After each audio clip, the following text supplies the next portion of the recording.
Now that we've got our notation down, let's take a look at some operations we can do with vectors, and then we'll eventually generalize a lot of this to full matrices. So we can start simple with vector addition. When we have two vectors that have the same number of elements, we can add them together simply by adding together all of their elements. So here we get 4 plus 2 is 6, 8 plus 1 is 9, so on and so forth. In R, we can create vectors by using the matrix function and entering one set of values inside the concatenate function. So here you see I'm concatenating the values together, and then I'm putting them in the matrix function, and that gives me a vector. And we see that we can create two vectors and add them together, and this gives us the same result that we got before. And you note that this is a column vector. Just like we'd said, R is going to treat a vector by default as a column. There's also several types of multiplication in matrix algebra. The most simple is scalar multiplication, and that just means multiplying a vector by a single value. So here we're multiplying our vector by 2. So 2 times 4 is 8, 2 times 8 is 16, so on and so forth. We're just multiplying every element by the scalar. And we can do this in R just by using standard multiplication syntax, and we get our scalar multiplication.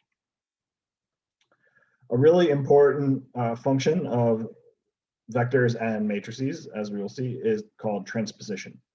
The transposition of a vector essentially takes it and turns it on its side. So transposing a vector turns it into a row. So that is transposing a column vector turns it into a row vector, and vice versa. Transposing a row vector turns it into a column. We denote transposition commonly with the apostrophe or sometimes with an uppercase T. And here we see what transposition looks like. In R, the transpose function is simply T. So here we're transposing our vector into a row vector.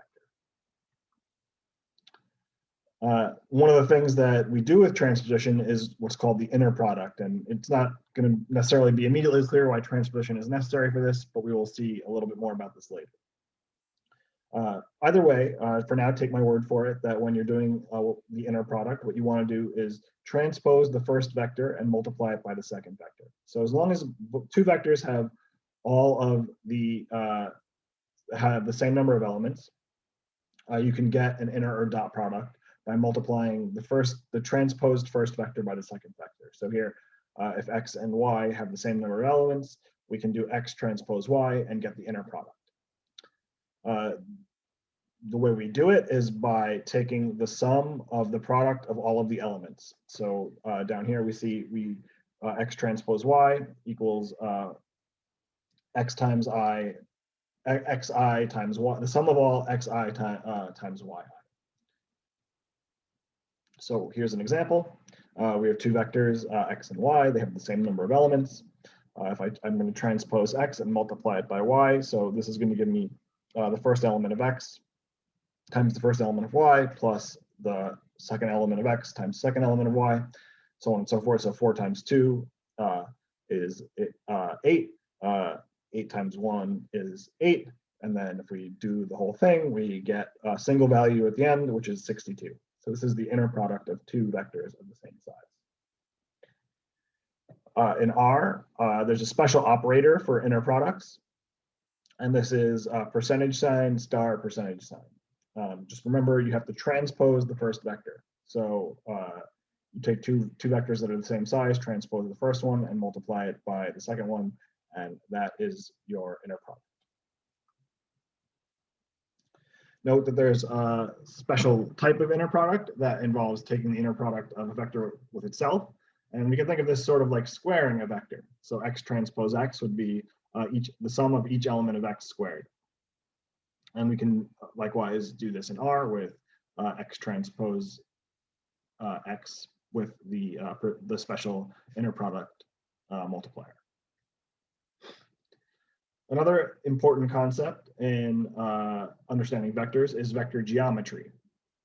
We can represent vectors geometrically as lines in n-dimensional space that extend from the origin point to the point corresponding to each element of the vector. So we can visualize vectors in up to 3 dimensions. The book uses vector 1, 3, 2 as an example. This is at figure 3.1 in my version of the book. I think it's 2.1 in some versions of the book.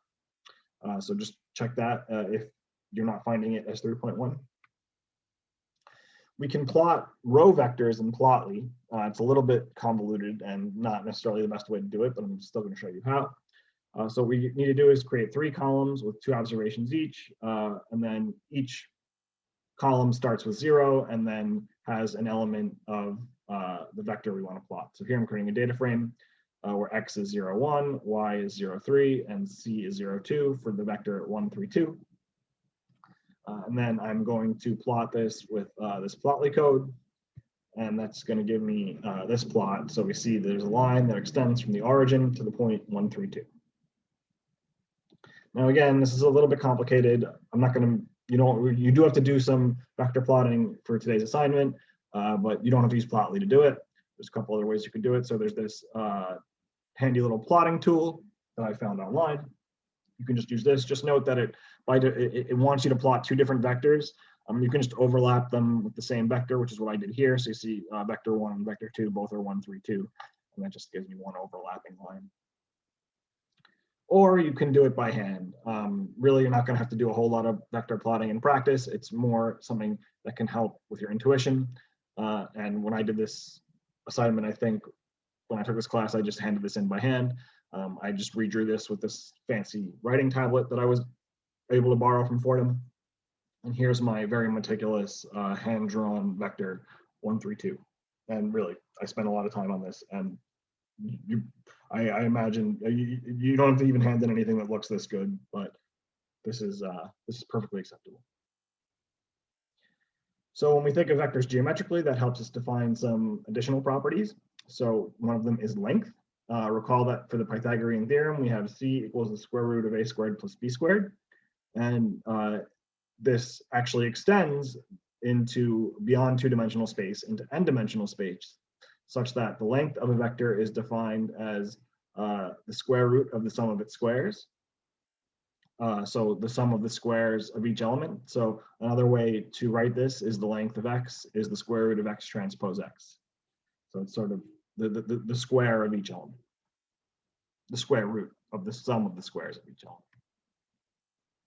So as practice, what is the length of vector 1, 3, 2? So we would take the square of 1, the square of 3, and the square of 2, sum them up, and take the square root.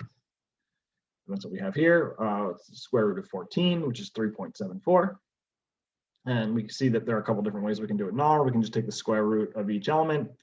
Or another way we can do this is to create a matrix 1, 3, 2, and then take the square root of this vector, which I named x. So we could transpose the vector, multiply it by itself, and take the square root, and that gives us the same value. We can also calculate an angle denoted theta between 2 different vectors, in this case x and y. And this is algebraically cosine of theta is x transpose y divided by the square root of x transpose x times the square root of y transpose y, or another way to think of that or write it is x transpose y divided by the length of x times the length of y. And note that this gives you the cosine of theta. Don't worry about remembering how to do the trigonometry. Use a calculator for that. Use R. I'll show you how to use R to get the cosine. You don't have to worry about that piece of it in any by hand calculations. Use a calculator to get cosine. So if we take our vector 1, 3, 2, and then we create a new one, -2, 1, -1. Let's think about what the angle between x and y is. So just for reference, the reverse of cosine, the arc cosine function in R is acos, but it's in radians and not degrees. So to get it into degrees, you need to multiply it by 180 and divide by pi, and that'll give you what theta actually is in degrees. So practicing this, the first thing we're going to do is x transpose y. So you'll often see this written so that it's the row vector times the column vector. So here we have the row vector 1, 3, 2 times the column vector -2, 1, -1. And that If we do the math out, that's going to give us -1. So x transpose y equals -1. We already know the length of x because we calculated it before. It was 3.74. Next, we need to get the length of y. So again, we're going to take the square root of the sum of the squares of the elements. So -2, 1, and -1 squared. Square root of that is square root of 6 is 2.45. So now we know that the cosine of theta is -1 divided by 3.74 times 2.45. And it turns out that's -0.11. So the cosine of -0.11 is 96.3. And that's the angle between x and y. And we can do this in R. So I already created x before when we got the length. So here I'm going to create y. Then I'm going to get x times y. So I'm going to take x transpose y. So that's the numerator. And we see that's -1 as I got before. I already have the length of x computed. So now I'm going to get the length of y. So I'm going to take y, square root of y transpose y. Again, 2.45. So now I'm going to get the cosine of theta by taking xy divided by the length of x divided by times length of y. So again, that's -0.11. So then just remember that to get the correct answer in degrees, I take the arc cosine of theta and I multiply it by 180 and divide by pi. And we see we get our 96.3. One last thing we can do with vectors is project one vector onto another. And we can think of this almost like the first vector casting a shadow on the second vector. There's some nice visuals in the book if you want to get sort of a more intuitive sense of what projection is doing. Mathematically, the projection of x on y is defined as x transpose y divided by y transpose y times y. So let's practice what's the projection of x on y using the vectors we've been using. So we already know that x transpose y is -1. We got that before when we were calculating the angle. Y transpose y is 6. So that gives us 1/6 times the vector y, or -1/6 times the vector y.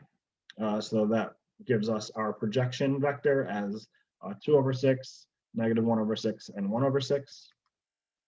And here's how we can do that in R. Note that what we're doing here is we're multiplying a vector by a scalar. We're getting a scalar and then multiplying that by y.